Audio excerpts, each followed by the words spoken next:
Takole vse obiskovalce na eno največjih razstav malih živali v Sloveniji vabi Petelin.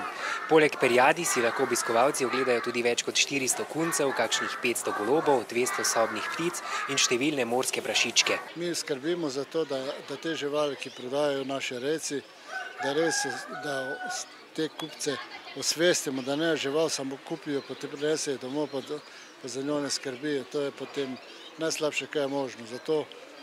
Zato treba do 16 let starosti mi niti individualno ne prodajamo, ampak samo v spremstvu staršev. Na že 16. regijski razstavi je potekalo tudi že 12. ocenjevanje kuncev. Poleg velikosti in teže sodniki poseben poudarek dajo predvsem ostalim zunanjim značilnostim. Potem se pa ocenjuje pri zunanjosti tip živali, drža uhljev, dolžina uhljev, dolžina telesa, potem ocenjujemo kvaliteto dlake, potem 4., 5. in 6. pa pasemske značilnosti. Preden si zaželite kakšno od teh majhnih uhljatih živalic, morate vedeti naslednje. To je v bistvu nočna žival, tako da če nisi navajen, on se sicer čez dan normalno egzistira, živi normalno, ampak najbolj aktiven je pa v nočnem življenju in tudi v bistvu po noči več je, kakor pa po dnevu. Zunanje dimenzije so zelo pomembne tudi pri golobih.